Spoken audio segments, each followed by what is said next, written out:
What's going on everyone, Mike here, and this is the Lenovo Yoga 2 Pro, a 13-inch ultrabook with a bizarre yet versatile form factor and an attractive price tag. But are these enough to make it a best buy? Well, tag along and you'll find out.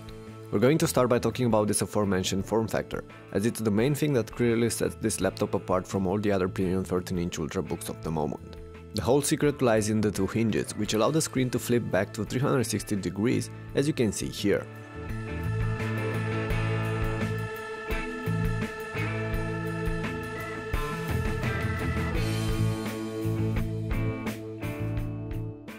That leads to several different use scenarios. You can place the device on a desk like with any regular laptop.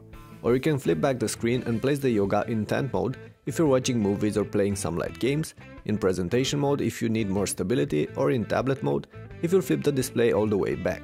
I for one have been using this Lenovo mostly in tablet and in tent modes, but you should test them out and see what works for you. I especially like that I can lean the screen completely on the back in laptop mode, which is great for couch or bed use. As for using it as a tablet, well, it's nice to browse or read documents on this 13-inch screen in portrait mode, but even so, the Yoga 2 Pro is large and rather uncomfortable to use for a slate in my opinion.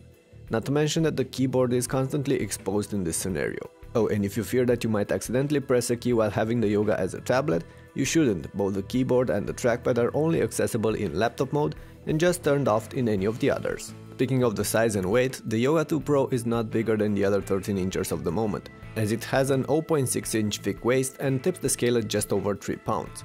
That makes it somewhat heavy for this segment, but the Yoga 2 Pro compensates with its strong, durable feel. The hinges are able to properly keep the screen in place exactly how you put it, and the metallic case does not flex or squeak like with any other ultrabooks. And that's impressive for a device so versatile. All in all, Lenovo did a really good job with this laptop. It's not the most beautiful out there and doesn't use fancy materials as the others, but the Yoga 2 Pro is definitely practical.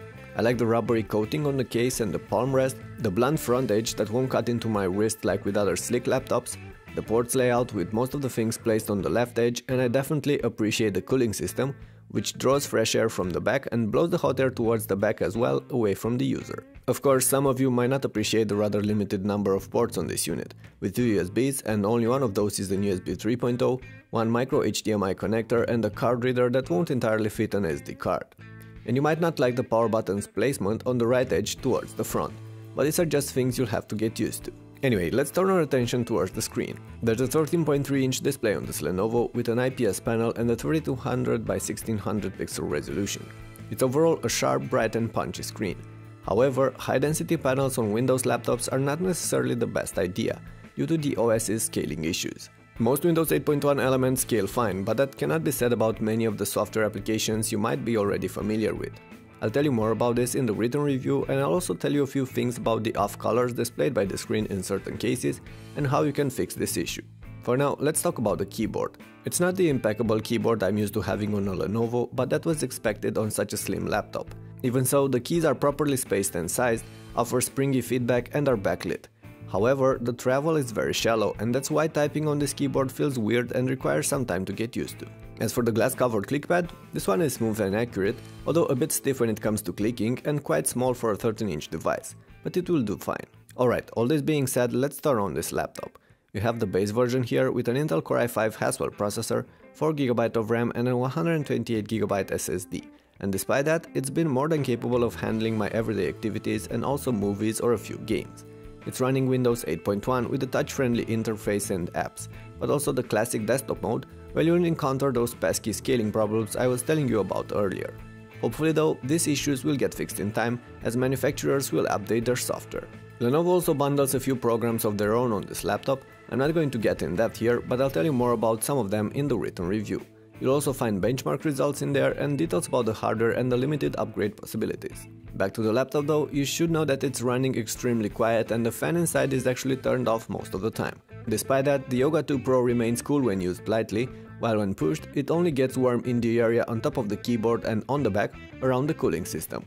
Even so, the temperatures are far from being a problem, so you can safely use this on your lap. When it comes to battery life though, the Lenovo Yoga 2 Pro is not at the top of my list of 13-inch Haswell laptops, as it averages about 6 hours of everyday use, which includes in my case some browsing, some videos on YouTube and some text editing, all on Lenovo's daily power mode with the screen set at about 60%.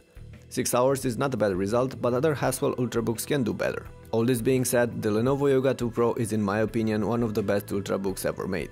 The form factor alone is not enough to make it a great buy, but all the other tiny details joined together are. And yes, the Yoga has its quirks, like the limited selection of ports or the shallow keyboard. Even the high-density screen could steer you away from it, given those pesky scaling incompatibilities and its sometimes off colors. But on top of all these things said in the previous minutes, you have to consider the Lenovo's excellent price. Right now, when shooting this video, the Yoga 2 Pro in this tested configuration sells for $1,100. A Core i7 option with a 256GB SSD sells for $1,200. In other words, this laptop is cheaper than any of the other premium ultrabooks right now, whether it is made by Asus, Acer, Lenovo, Sony, you name it, by hundreds of dollars. So as a wrap up, is the Lenovo Yoga 2 Pro worth buying? Definitely. Is it the best 13-inch ultrabook of the moment? Well, not necessarily, but for the money it does offer more than any of the other devices in this class. With that in mind, it's time to end this video, but go ahead and check out the written post as well for extra details about this Lenovo Yoga 2 Pro. For now, thank you for watching, go ahead and subscribe to the channel if you enjoyed the clip, and I'll see you soon, bye.